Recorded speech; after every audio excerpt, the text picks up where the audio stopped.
So UGC Net Educationന്റെ question paper 2024 ജൂണിലെ question paper അനാലിസിസിന്റെ അടുത്തൊരു ഭാഗത്തിലേക്ക് സ്വാഗതം. സോ ഇന്ന് വീണ്ടും നമ്മൾ 20 ചോദ്യങ്ങളാണ് അനലൈസ് ചെയ്യുന്നത്. അതിന്റെ ഉത്തരങ്ങളും നോക്കാം. So 31 question. Field notes are associated with. Field note എന്ന് പറയുമ്പോഴത്തേക്കും എന്താണെന്ന് ഓർക്കണം. Field notes are associated with options case study, then ethnography, survey research, phenomenology. So field notes. So here correct answer is option 4, phenomenology. So നമുക്കറിയാം ഈ തന്നതെല്ലാം case study ആയാലും ethnographic research ആയാലും അല്ലെ survey research ആയാലും ഫിനോമിനോളജി ഇവയെല്ലാം ആയാലും കുറച്ചും കൂടി കുറെയൊക്കെ ക്വാളിറ്റേറ്റീവ് എലമെന്റും കൂടി വരുന്ന സംഭവമാണ് ഈ പറയണതെല്ലാം. അപ്പോൾ നമുക്ക് എല്ലാത്തിലും ഫീൽഡ് നോട്ട്സ് യൂസ്ഫുൾ ആണോ എന്ന് നോക്കിക്കഴിഞ്ഞ് കഴിഞ്ഞാൽ ഏറ്റവും ഇമ്പോർട്ടൻ്റ് ആയിട്ട് ഫിനോമിനോളജിയിൽ, അതായത് നമ്മൾ ഓരോ പ്രതിഭാസങ്ങളിലെ കോസൽ റിസർച്ച് ആ ഒരു ഇത് വരുന്ന ഏരിയയിലാണ് ഈ ഫീൽഡ് നോട്ട്സിന് ഒരുപാട് ഇമ്പോർട്ടൻസ് വരുന്നത്. കേസ് സ്റ്റഡി എന്ന് പറയുമ്പോഴത്തേക്ക് നമ്മൾ ഇൻഡെപ്ത് അനാലിസിസ് ആണ്. എത്തനോഗ്രഫി എന്ന് പറഞ്ഞാൽ ഒരു പെർട്ടിക്കുലർ ഗ്രൂപ്പ് അല്ലെങ്കിൽ ഒരു ബ്രീഡ് അങ്ങനെയൊക്കെയുള്ളവയെ പറ്റിയിട്ടുള്ള സ്റ്റഡിയാണ് വരുന്നത്. സർവേ റിസർച്ച് നമുക്കറിയാം അല്ലേ, ക്വാണ്ടിറ്റേറ്റീവും ക്വാളിറ്റേറ്റീവായിട്ട് സർവേ നടത്താറുണ്ട്. ഫിനോമിനോളജിയിലാണ് ഏറ്റവും കൂടുതൽ ഫീൽഡ് നോട്ട്സിന് യൂസ് വരുന്നത്. Next question. Habermas distinguishes 3 dialectically related levels of cognitive interest and they are. Habermas എന്താണ് കോഗ്നിറ്റീവ് ഇൻട്രസ്റ്റ് ഡയലക്റ്റിക്കലി റിലേറ്റഡ് ആയിട്ടുള്ള ലെവൽസ്, കോഗ്നിറ്റീവ് ഇൻട്രസ്റ്റ് ലെവൽസിനെ പറ്റി പറഞ്ഞിട്ടുണ്ട്. സോ അപ്പോൾ ആ ലെവലുകൾ ഏതൊക്കെയാണ്, അതുപോലെ തന്നെ അത് കറക്റ്റ് ഓർഡറിലാണോ എന്നുള്ളതും. ലെവൽ എന്ന് പറയുമ്പോൾ ഡെഫിനറ്റ്ലി എന്ത് വരും, ഒരു ഓർഡർ ഉണ്ടാകും അല്ലേ. സോ അപ്പോൾ അത് ഏതാണെന്നാണ് ചോദ്യം വരുന്നത്. So the correct answer is option 1, technical, practical, critical. So അതാണ് ഓപ്ഷൻ 1 ആണ് കറക്റ്റ് ആയിട്ട് വരുന്നത്. സോ ഇപ്പോൾ നമ്മൾ ഈ ഡിസ്കസ് ചെയ്ത ക്വസ്റ്റ്യൻസ് എല്ലാം മെജോറിറ്റിയും ഡയറക്റ്റ് ക്വസ്റ്റ്യൻസ് ആണ് അല്ലേ. ചുറ്റി വളഞ്ഞ് കഷ്ടപ്പെടുത്തിയ ചോദ്യങ്ങളൊന്നും എഡ്യൂക്കേഷൻ പേപ്പർ 2 ഉണ്ടായിരുന്നില്ല. സോ ഇതും ഡയറക്റ്റ് ആണ്. ഹേബർമാൻ ഡിസ്റ്റിങ്ക്യൂഷസ് 3 dialectically related levels of cognitive interest and they are technical, practical and critical. ദാണ്ട് മറ്റൊരു ഡയറക്റ്റ് ക്വസ്റ്റ്യൻ. പോസ് ഡികോർബ്, ഒന്നും വേണ്ട, POSDCORB അല്ലേ. ഇത് ഏതിൻ്റെ അക്രോണിം ആണെന്ന്. It's an acronym for planning, എന്താണ്, organising, staffing, directing, coordinating, reporting, budgeting. മാനേജ്മെന്റിൽ വരുന്നതാണ് അല്ലേ. ഡയറക്റ്റ് ക്വസ്റ്റ്യൻ ആണ് എഡ്യൂക്കേഷൻ മാനേജ്മെന്റിൽ. So they are the main organising responsibility within a team or organisation. ഈ എന്താണ് ടേം, ആ ഒരു സംഭവം കോയിൻ ചെയ്തത് ആരാണ്? ഡയറക്റ്റ് ചോദ്യം അല്ലേ. ആരാണ്? വളരെ ഡയറക്റ്റ് ആയിട്ടുള്ള ഉത്തരം അല്ലേ. Gulick and Urwick, Bass and Bass, Keynes and Smith, then Drucker and Pecker. എല്ലാം ഒരുപാട് ട്വിക്കി പേര്. പക്ഷെ നമുക്ക് ഡയറക്റ്റ് ആൻസർ അറിയാവുന്നത് കൊണ്ട് നമ്മൾ വേറൊന്നും നോക്കാൻ പോകണ്ട. Which is the correct answer? The correct answer is option 1, Gulick and Urwick. Okay, the correct answer is Gulick and Urwick, option 1. Next question. Arrange the following as per Dale's cone of experience or continuum from direct to indirect. നമുക്കറിയാം communication ആ ഒരു ഏരിയയിൽ ഡെയിൽസ് കോൺ of experience അല്ലേ, ലേണിങ്ങിൻ്റെ നമ്മൾ പലതരത്തിൽ അല്ലേ നമ്മൾ ആ ഒരു കോൺ തന്നെ വരച്ച് നമ്മൾ പഠിക്കുന്നുണ്ട്. അതിൻ്റെ ഏറ്റവും താഴെ വരുന്ന ബേസിക് വരുന്നത് ഏതാണെന്നും തൊട്ട് മുകളിലോട്ട് പോകും തോറും ഏതൊക്കെ വരുന്നു എന്നുള്ളത് അല്ലേ, ടോപ്പ് ലെവലിൽ വന്ന് എന്താണ് എക്സ്പീരിയൻഷ്യൽ ലേണിംഗ് എന്നുള്ള ആ ഒരു ടോപ്പ് ലെവലിൽ വന്ന് നിൽക്കുന്നതും എല്ലാം നമ്മൾ വരച്ചു പഠിച്ചതാണ്. അപ്പം അതിൻ്റെ ആ ഒരു ഡെയിൽസ് കോണിൻ്റെ ഓർഡർ നമ്മൾ എപ്പോഴും ഓർത്തിരിക്കണം. ആ ഡെയിൽസ് കോണിൽ ഒരു എന്താണ് ഫീൽഡ് സ്റ്റഡി എന്ന് പറയുന്നത്, ഫീൽഡ് വർക്ക് എന്ന് പറയുന്നത് തൊട്ട് താഴെ വന്നു എന്നൊക്കെ പറഞ്ഞിട്ട് നമ്മൾ അതിനകത്ത് നമ്മുടെ സ്റ്റഡിയിൽ പഠിക്കുന്നുണ്ട് അല്ലേ. അതൊരു ചെറിയൊരു ഡ്രോബാക്ക് ആയിട്ട് 1-2 ഡ്രോബാക്സും പഠിക്കുന്നുണ്ട്. അപ്പൊ അങ്ങനെയുള്ള ഡ്രോബാക്സും നോക്കി വെക്കുക. അതുപോലെ തന്നെ ഡെയിൽസ് കോണ് അതാണ് ഇവിടെ വരുന്നത്. ഏത് ആ ഒരു ഓർഡർ നമ്മൾ എപ്പോഴും ഓർത്തിരിക്കണം. സോ ഇവിടെ ഓപ്ഷൻസ് തന്നിരിക്കുന്ന dramatic participation, contrived experience, field trip, demonstration, direct and purposeful experience. എന്നിട്ട് അവർ കറക്റ്റ് ഓർഡർ ചൂസ് ചെയ്യാനായിട്ട് 4 ഓപ്ഷൻസും തന്നിട്ടുണ്ട്. നോക്കൂ, കറക്റ്റ് ഓർഡർ ഇവിടെ ഏതാണ് വരുന്നത്? ആദ്യം വരുന്നത് ഫ്രം ഡയറക്റ്റ് ടു ഇൻഡയറക്റ്റിലേക്കാണ് ഡെയിൽസ് കോണിൽ. ഇവിടെ അവർ ചോദിച്ചിരിക്കുന്ന ചോദ്യം നമുക്ക് തിരിഞ്ഞു പോരുത്. ഇൻഡയറക്റ്റ് ടു ഡയറക്റ്റ് എന്ന് വരാം ചിലപ്പോൾ, അല്ലെങ്കിൽ ഡയറക്റ്റ് ടു ഇൻഡയറക്റ്റ് അങ്ങനെ. അപ്പൊ നോക്കൂ, ഇവിടെ എന്താണ് ഡയറക്റ്റ് ടു ഇൻഡയറക്റ്റ് എന്നാണ്. സോ അപ്പൊ ഇവിടെ ഫസ്റ്റ് വരുന്നത് ഡയറക്റ്റ് വരുന്നത് ഏതായിരിക്കും? Direct purposeful experience. നമുക്ക് ആൻസർ അറിയാം. പിന്നെ അടുത്തത് ഏതാണ് ഓപ്ഷൻ വരുന്നത്? ഡയറക്റ്റ് കഴിഞ്ഞാൽ പിന്നെ എന്താണ് നമുക്ക് വീണ്ടും ഒരു ഡയറക്റ്റ് എക്സ്പീരിയൻസ് തരുന്നത്? ഏത്? ഫീൽഡ് ട്രിപ്പ് അല്ലേ, അത് അടുത്തൊരു ഡയറക്റ്റ് എക്സ്പീരിയൻസ്. പിന്നെ നമ്മളെ ഒരാൾ ചെയ്ത് കാണിച്ചു തരണം, ഡെമോൺസ്ട്രേഷൻ. പിന്നെന്താണ്? ഡ്രാമാറ്റിക് പാർട്ടിസിപ്പേഷൻ അല്ലേ. അത് കഴിഞ്ഞ് ലാസ്റ്റ് വരുന്ന ഇൻഡയറക്റ്റ് എക്സ്പീരിയൻസിലേക്ക് പോകുവാണ് contrived experience. So the option is 1 ECDAB ആണ് കറക്റ്റ് ആയിട്ട് വരുന്നത്. So PERT stands for Program Review Evaluation Technique, and that can be used for. So options തന്നിരിക്കുന്നത് set aims for next project, set aim to attain funding, set individuals mark for optimal credit, then set a realistic timetable for project completion. So PERT നമ്മൾ ഇതും direct ക്വസ്റ്റ്യനിൽ തന്നെ പെടുത്തി പറയേണ്ടതാണ്. എന്തായിരിക്കും ഈ PERT എന്ന് പറയുമ്പോൾ? പ്രോഗ്രാം റിവ്യൂ ഇവാലുവേഷൻ ടെക്നിക്കിൽ നമ്മൾ റിയലിസ്റ്റിക് ആയിട്ടുള്ള കാര്യങ്ങളാണ് അല്ലെ, പ്രോജക്റ്റ് നമ്മുടെ ആ ഒരു വർക്കിന്റെ റിയലിസ്റ്റിക് ആയിട്ടുള്ള കാര്യങ്ങളാണ്, അല്ലാതെ ഫണ്ടിങ്ങിനെ പറ്റി അവർ പറയുന്നില്ല. നെക്സ്റ്റ് പ്രോജക്റ്റ്, ഈ പ്രോജക്റ്റ് കംപ്ലീറ്റ് ചെയ്തിട്ടല്ലേ we are going for next project. So അപ്പോൾ ഇവിടെ കറക്റ്റ് ആൻസർ വരേണ്ടത് ഓപ്ഷൻ 4 ആണ്. നോക്കാം. Yes, correct answer is option 4. Set a realistic timetable for project completion. So PERT അതായത് പ്രോഗ്രാം റിവ്യൂ ഇവാലുവേഷൻ ടെക്നിക് എന്ന് പറയുന്നത് എന്തിനു യൂസ് ചെയ്യുന്നതാണ്? Set a realistic timetable for project completion. So next question. Select the correct sequences of activities performed by teaching machine. ഇത് ശരിക്കും നമ്മൾ എപ്പോഴും എന്താണ് നമ്മൾ ചെയ്യുന്നതെന്നുള്ള സംഭവം തന്നെയാണ്, പ്രോസസ്സ് അല്ലേ.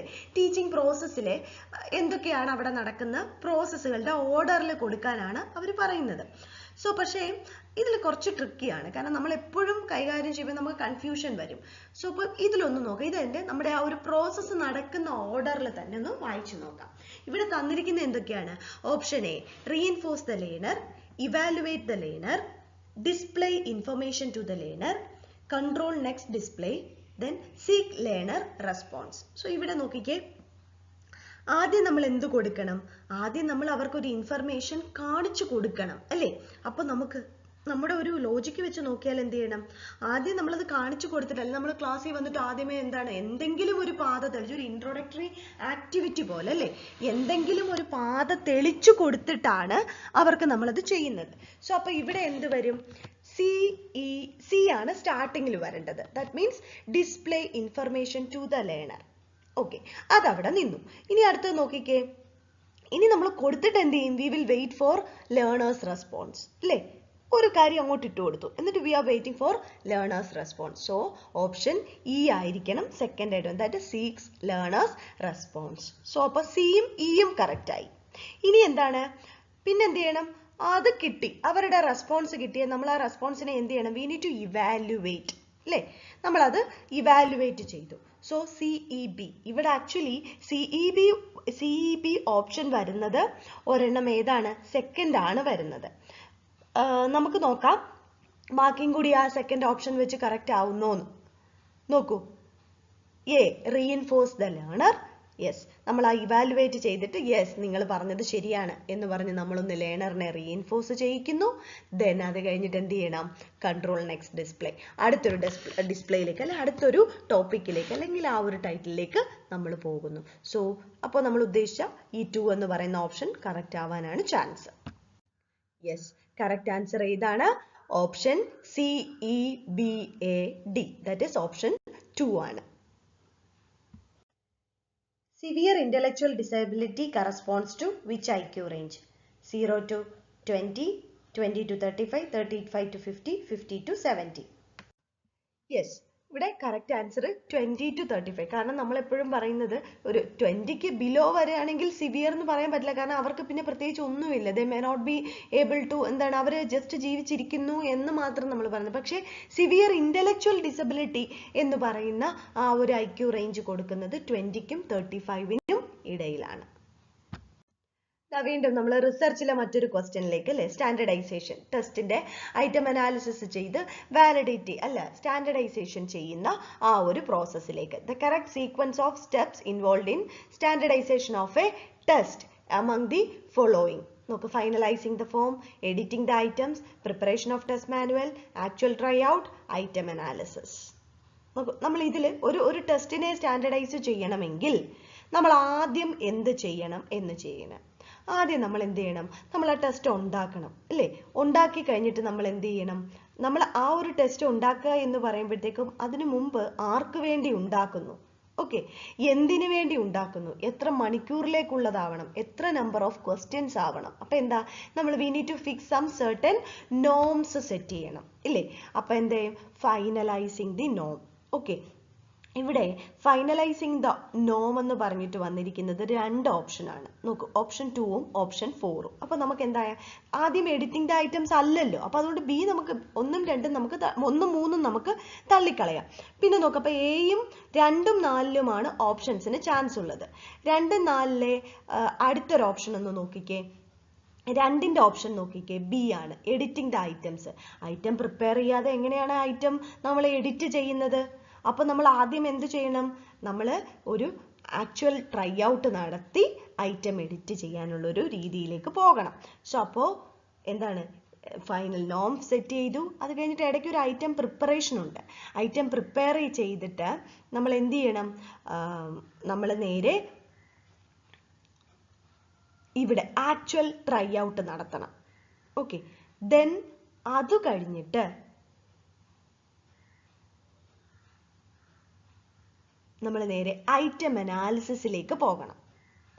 ഐറ്റം അനാലിസിസ് നടത്തി കഴിയുമ്പോൾ നമുക്ക് മനസ്സിലാകാം ചില ഐറ്റംസ് നമുക്ക് അക്സെപ്റ്റഡ് അല്ല, ചില ഐറ്റം നമ്മൾ DPDI ഇപ്പോൾ ടെസ്റ്റുകളാണെങ്കിൽ ഡിസ്ക്രിമിനേറ്റിംഗ് പവറും ഡിഫിക്കൽട്ടി ഇൻഡെക്സും വെച്ച് നോക്കും.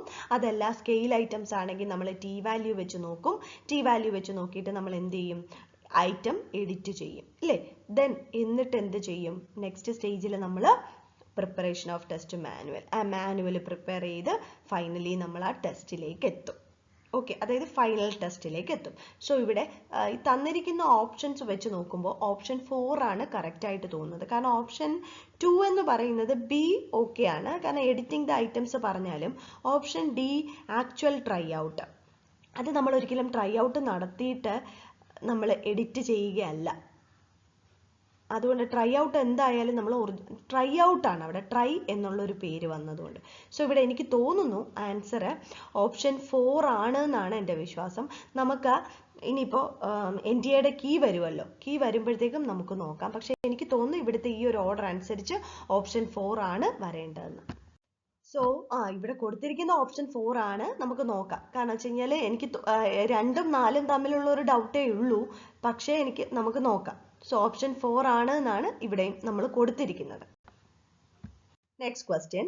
The theory of child development which emphasizes the importance of early childhood experiences on later development of child and gives importance to unconscious motivation. ഒന്നും നോക്കണ്ട അല്ലേ?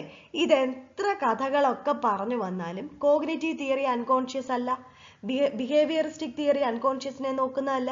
പിയാഷയുടെ theory of development unconscious aspect അല്ല. ഇതെല്ലാം എവിടെയാ പോവുക? കോൺഷ്യസ് മൈൻഡിനെയും അതുപോലെ തന്നെ അങ്ങനെയുള്ള രീതിയിലുള്ളതാണ്. അപ്പൊ ഇവിടെ അൺകോൺഷ്യസ് ആസ്പെക്ട് എപ്പോഴും നോക്കുന്ന ഒരെണ്ണം നമ്മൾ പറഞ്ഞു വന്നത് ഏതാണ്? Psycho analytical theory. വേറെ ഒരു ഓപ്ഷനിലേക്കും പോകേണ്ട കാര്യമില്ല. Option 3 psycho analytical theory. Yes, option 3 psycho analytical theory ആണ്. സൈക്കോ അനലിറ്റിക് തിയറി അല്ലെ, ഫ്രോയിഡിന്റെ psycho analytic theory which is എന്താണ് ടാർഗറ്റിംഗ് ദി അൺകോൺഷ്യസ് ആസ്പെക്ട് അല്ലെ, നമ്മളെല്ലാം പറഞ്ഞു വെക്കുന്നതാണ്. അൺകോൺഷ്യസ് ആസ്പെക്റ്റിനെ ടാർഗറ്റ് ചെയ്യുന്ന സൈക്കോ അനലിറ്റിക് തിയറിയാണ് ഇവിടെ കറക്റ്റ് ആൻസർ ആയിട്ട് വരുന്നത്. അടുത്ത വീണ്ടും ഡയറക്റ്റ് ക്വസ്റ്റ്യൻ, മെമ്മറി ഫോർഗെറ്റിംഗ് എന്നുള്ള ആ ഒരു ഏരിയയിൽ അല്ലേ. A strategy for memorising and assimilating information is inductive thinking, concept attainment, scientific inquiry, mnemonics. Strategy, മെമ്മറിയുടെ സ്ട്രാറ്റജി ആയിട്ട് ഇവിടെ വരുന്നത് ഏറ്റവും കൂടുതൽ യോജിക്കുന്നത് ഒരേ ഒരെണ്ണേ ഉള്ളൂ, that is option 4 mnemonics. Yes, here correct answer is mnemonics. Next ഒരു എക്കണോമിക്സ്, എഡ്യൂക്കേഷന്റെ എക്കണോമിക്സും ആ ഒരു ഏരിയയിൽ നിന്ന് വരുന്ന ചോദ്യമാണ്. മാച്ച് ദ ഫോളോയിങ് ആണ്. സോ എക്കണോമിക്സ് ഓഫ് എഡ്യൂക്കേഷനും എക്കണോമിക്സും ഇത് കൊണ്ടുവന്ന ആൾക്കാരുടെ ആരൊക്കെയാണ് ഇതിന്റെ ഒരു concepts കൊണ്ടുവന്നതെന്നുള്ളത്. Education is a functioning necessity, education is A investment in human capital, education level is signals of workers' ability, then education demand is influenced by public private economic decision. Just നമുക്ക് ആദ്യം ഓരോരുത്തരുടെ വെച്ച് നോക്കാം. Education is a functioning necessity. Education is a functioning necessity എന്ന് പറഞ്ഞത് അമർത്യ സെൻ ആണ്. Education is a functioning necessity എന്ന് പറഞ്ഞത് അമർത്യ സെൻ ആണ്. സോ ഇനി അടുത്ത നമുക്ക് education is A investment of human capital, അത് നമ്മൾ എപ്പോഴും കേട്ടിട്ടുള്ളതാണ്, ഗ്യാരി ബെക്കർ പറഞ്ഞതാണ് അല്ലേ. സോ അപ്പൊ തന്നെ എന്താണ്, നമുക്ക് അവരെ രണ്ടുപേരെയും വെച്ച് ലോക്ക് ചെയ്യാം. അപ്പോൾ A3 B1 വരുന്ന ഓപ്ഷൻസ് ഏതാന്ന് നോക്കാം. സോ അവിടെ A3 B1 വരുന്ന ഒരേ ഒരു ഓപ്ഷനേ ഉള്ളൂ, അത് ഓപ്ഷൻ 3 ആണ്.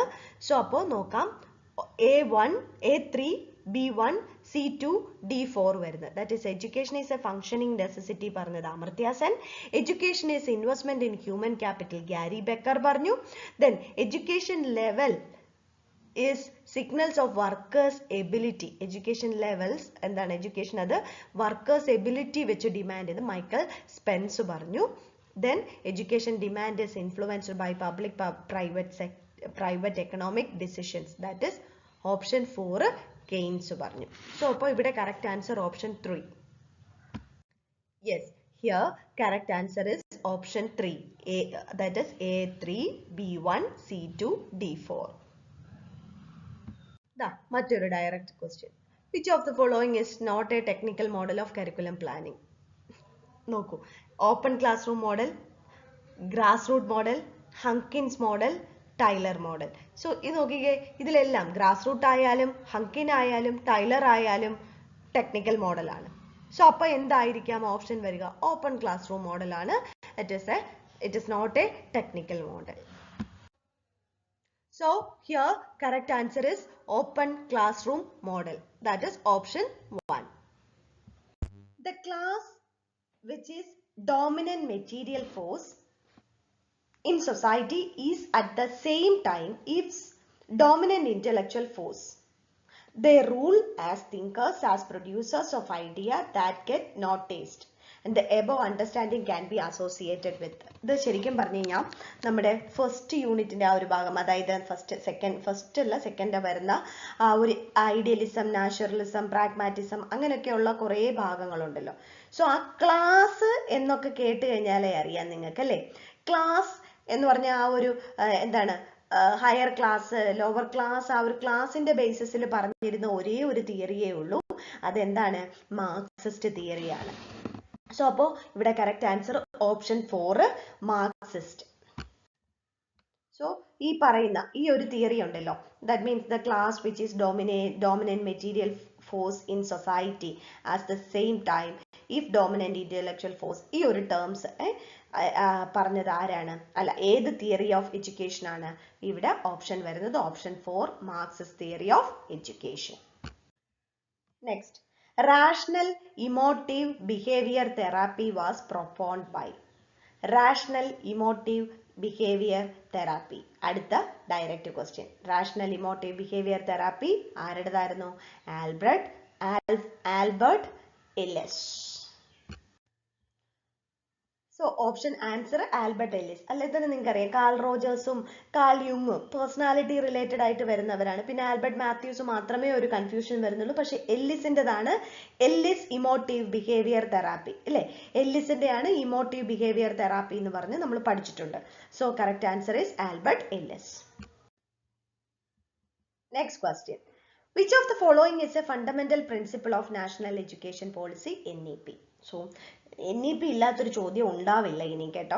അപ്പോൾ നിങ്ങളൊരു കാര്യം ചെയ്യണം, NEPയെ പറ്റിയിട്ട് കിട്ടാവുന്ന നോട്ട്സും കാര്യങ്ങളും എല്ലാം നമ്മുടെ നമ്മുടെ ഇതിൽ NEPയെ പറ്റി മാത്രമായിട്ടൊരു ക്ലാസ് ഞാൻ എടുത്തിടാം, പ്രിപ്പയർ ചെയ്തിടാം. അപ്പോൾ NEPൻ്റെ മാക്സിമം ഏരിയ കവറപ്പ് ചെയ്യുന്ന രീതിയിൽ. അപ്പോൾ അതും കൂടി വായിച്ചിട്ട് വേണം നിങ്ങൾ ഇനിയുള്ള എക്സാമുകൾക്ക് പ്രിപ്പയർ ചെയ്യുമ്പോൾ. കാരണം ഇപ്പോൾ ഓഗസ്റ്റിൽ എക്സാം വരുമല്ലോ, ആ എക്സാമിന് മുമ്പ് തന്നെ ഞാൻ അത് പ്രിപ്പയർ ചെയ്ത് ഇടാം. So, നോക്കൂ, which of the following is a fundamental principle of National Education Policy 2020? Multicultural education, universal design for learning, using assistive and adaptive technologies, full equity and inclusion. നോക്കൂ, ഫണ്ടമെന്റൽ പ്രിൻസിപ്പിൾ ആ ചോദിച്ചിരിക്കുന്നത്. ഈ പറഞ്ഞിരിക്കുന്ന 4ഉം NEP focus ചെയ്യുന്നുണ്ട്. പക്ഷെ അവിടെ fundamental principle ആയിട്ട് NEP focus ചെയ്യുന്നത് ഫുൾ ഇക്വിറ്റി ആൻഡ് ഇൻക്ലൂഷൻ. ഒരു വ്യക്തിയും പോവാതെ തുല്യത ഉറപ്പാക്കുക എന്നുള്ളതാണ് അവിടെ എൻഷുർ ചെയ്യേണ്ടത്. So here correct answer is option 4, full equity and inclusion. വീണ്ടും ഒരു ബേസിക് ക്വസ്റ്റ്യൻസ് അല്ലെ, നമ്മുടെ ബുദ്ധിസം ജൈനിസം ആ ഒരു ഭാഗത്തുനിന്ന് ഇന്ത്യൻ സ്കൂൾസ് ഓഫ് ഫിലോസഫിയിൽ നിന്നൊരു ചോദ്യം. അതാണ് ഇപ്രാവശ്യത്തത്. ഒരു പാർട്ടും വെറുതെ വിട്ടിട്ടില്ല, എല്ലാ മോഡ്യൂൾസിൽ നിന്നും ക്വസ്റ്റ്യൻസ് ഉണ്ടായിരുന്നു. എന്ന് വെച്ച് കഴിഞ്ഞാൽ നമ്മൾ പക്ഷെ കൂടുതലും കരിക്കുലം ഏരിയ നല്ലോണം കോൺസെൻട്രേറ്റ് ചെയ്തൊരു ചോദിച്ചൊരു പരീക്ഷയായിരുന്നു ഈ പ്രാവശ്യത്തെ എക്സാം. നോക്കൂ, the Pali Tripitaka text are important text of Buddhist education. Which among the following is not a Tripitaka? നമ്മൾ 3 എണ്ണം ത്രിപിടക പ്രകാരം പിത്തകാസ് പറയുന്നുണ്ട് അല്ലെ. ധാമ പിത്തക, പിന്നെന്താണ് വിനയ് പിത്തക, സൂത്ര പിത്തക. സോ അപ്പൊ സത്ത, വിനയ, ധാമ, ഇങ്ങനെ 3 എണ്ണമാണ് നമ്മൾ പറയുന്നത്. അപ്പൊ ഇവിടെ ആ ഡയറക്റ്റ് എടുക്കുമ്പോൾ തന്നെ ഓപ്ഷൻ ഞാൻ പിത്തക എന്ന് പറഞ്ഞാൽ ത്രിപിടകയില് ഞാൻ എന്ന് പറയുന്നത് ഇല്ല. അപ്പോ ഏതാണ്? Option 2. So here correct answer is option 2. ഞാൻ പിതക എന്ന് പറഞ്ഞത് ത്രിപിതകയുടെ ഭാഗമല്ല. ധാമ, വിനയ, സത്ത പിതകകളാണ് ഉള്ളത്. Next question. Arrange the following 5 V's as the phases of constructivist learning. 5V അല്ലേ? 5Vയുടെ ആ കറക്റ്റ് ഓർഡറിൽ അറേഞ്ച് ചെയ്യാനാണ് പറയുന്നത്. നോക്കൂ, engage, explore, explain, elaborate, evaluate. അത് തന്നെയാണ് ആക്ച്വലി അതിന്റെ കറക്റ്റ് ഓർഡർ അല്ലേ? Engage, explore, explain, elaborate, evaluate. So വേറൊന്നും നോക്കാനില്ല, കറക്റ്റ് ഓപ്ഷൻ ABCDE തന്നെയാണ്. So here arrange the following 5V's as the phase of constructivist learning. Option ഏതാണ് വരുന്നത്? Engage, explore, explain, elaborate, evaluate. ഇപ്പോൾ 5V മാറി 7E 12V ഒക്കെ ആയിട്ടുള്ള സ്റ്റേജസിലേക്ക് എത്തി. പക്ഷെ അപ്പോഴും അവർ 5V വിട്ടില്ല എന്നുള്ളതാണ് ഇത്. അപ്പോൾ അതുകൊണ്ട് ബേസിക് ആയിട്ടുള്ള ടീച്ചിങ് മെത്തഡോളജി ഏരിയയിലെ പോർഷൻസ് എല്ലാം കവറപ്പ് ചെയ്ത് തന്നെ പോകണം. Next question. Which among the following is not a category of assessment? അസസ്മെന്റിന്റെ ഭാഗമല്ലാത്തത് നമുക്കറിയാം അല്ലെ. അസസ്മെന്റ് ഓഫ് ലേണിംഗ് ഉണ്ട്, അസസ്മെന്റ് ഫോർ ലേണിംഗ് ഉണ്ട്, അസസ്മെന്റ് ആസ് ലേണിംഗ് ഉണ്ട് അല്ലെ. പിന്നെന്താണ്? അസസ്മെന്റ് വിത്ത് ലേണിംഗ് നമ്മൾ അങ്ങനെ കേട്ടിട്ടില്ല. സോ അപ്പൊ അല്ലെങ്കിൽ തന്നെ നമ്മൾ അസസ്മെന്റ് ഓഫ്, അസസ്മെന്റ് ഫോർ അല്ലെ, ആ ഒരു സംഭവങ്ങളെല്ലാം നമുക്ക് അറിയാവുന്ന. സോ ഇവിടെ ഇതും ഡയറക്റ്റ് ക്വസ്റ്റ്യൻ ആണ്. Option assessment with learning. Yes, correct answer is assessment with learning, which is not a category of assessment. Next, Pokayoke വീണ്ടും അത് ഡയറക്റ്റീവ് ചോദ്യം തന്നെയാണ്. Poka yoke is a Japanese term introduced by Shigeo and Shingo which means Shingo which means എന്താണ് ഈ പോക്കയോക്കെ എന്ന് പറയുന്ന Japanese ടേമിന്റെ meaning എന്താണെന്നാണ് അവർ ചോദിക്കുന്നത് അല്ലേ. എന്താണ് മിസ്റ്റേക്ക് പ്രൂഫിംഗ് എന്നുള്ളതാണ് അതിന്റെ മീനിങ് ആയിട്ട് പറഞ്ഞു പോകുന്നത് അല്ലെ. മിസ്റ്റേക്ക് പ്രൂഫ് ചെയ്ത് തെറ്റിതിരുത്തി പോവുക അല്ലേ. സോ ഇവിടെ option catch the central role, mistake proofing, wait for right opportunity, look for right leadership ഒക്കെ കിടപ്പുണ്ട്. ആക്ച്വലി ഇവിടെ ആൻസർ വരുന്നത് ഓപ്ഷൻ 2 ആണ്, that is mistake proofing. Yes, poka yoke means mistake proofing. See question number 50. നോക്കൂ, according to Taittiriya Upanishad arrange following course going inward. ഓക്കെ, അതൊരു ഇത്തിരി ഒരു പക്ഷെ നമ്മൾ അതിനെപ്പറ്റി ഇൻഡെപ്ത് ആയിട്ട് പഠിച്ച് അവിടെ നോക്കി വെച്ചിട്ട് പോയാൽ ദിസ് ഇസ് ഓക്കെ. പക്ഷെ എന്നാലും നമുക്ക് കുറച്ചൊരു കൺഫ്യൂഷൻ വരുത്തുന്ന ഒരു ചോദ്യമാണ്. അക്കോർഡിംഗ് ടു തൈത്തരീയ ഉപനിഷത്ത് നമ്മുടെ വിദ്യാഭ്യാസത്തിന്റെ കാര്യങ്ങളെല്ലാം അല്ലേ, തമസോമ ജ്യോതിർഗമയ, അസതോമ സദ്ഗമയ, ഇങ്ങനെയൊക്കെയുള്ള സംഭവങ്ങളൊക്കെ നമുക്ക് തൈത്തരീയ ഉപനിഷത്തിൽ നിന്നാണ് എടുത്തിട്ടുള്ളത് അല്ലേ. അപ്പോ ഈ സംഭവം according to Taittiriya Upanishad arrange the following course going inward, ഉള്ളിലേക്ക് പോകുന്ന രീതിയിൽ. ഇതിന്റെ ഓപ്ഷൻസ് എന്താ? ആനന്ദമയ കോശ്, മനോമയ, അനാമയ, ദെൻ പ്രാണാമയ, ദെൻ വിജ്ഞാനമയ, ഇങ്ങനെയാണ് അത് ഓർഡർ ഓപ്ഷൻ കിടക്കുന്നത്. നമുക്ക് അതിന്റെ കറക്റ്റ് ആൻസർ ഒന്നുമില്ല.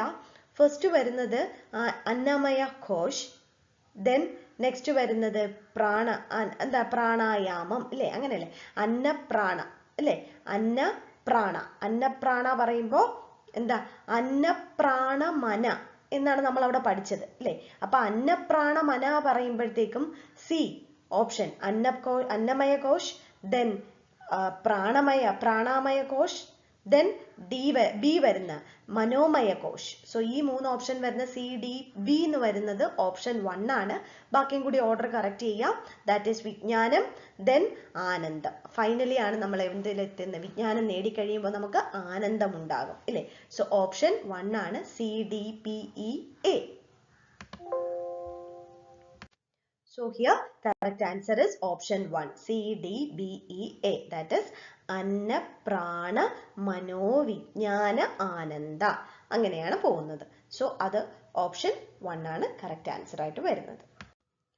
സോ ഒരു സെറ്റ് ഓഫ് 20 ചോദ്യങ്ങളും കൂടി നമ്മൾ അനലൈസ് ചെയ്തു നോക്കി. നിങ്ങളിത് ഇപ്പൊ ഈ ഒരു ക്വസ്റ്റ്യൻ പേപ്പർ ഏതൊക്കെ ഏരിയയിൽ നിന്ന് ചോദിച്ചു എന്നതിനെ അനുസരിച്ച് വേണം നമ്മൾ ആ ഒരു ഏരിയ കുറച്ചും കൂടി കോൺസെൻട്രേറ്റ് ചെയ്ത് വേണം നമ്മൾ അടുത്ത നെറ്റ് എക്സാമിലേക്ക് പഠിക്കാൻ. ഇപ്പോൾ ഓഗസ്റ്റിൽ വരുന്നു എന്നല്ലേ, അപ്പോൾ അതിന് വേണ്ടിയിട്ട് പ്രിപ്പയർ ചെയ്യുക.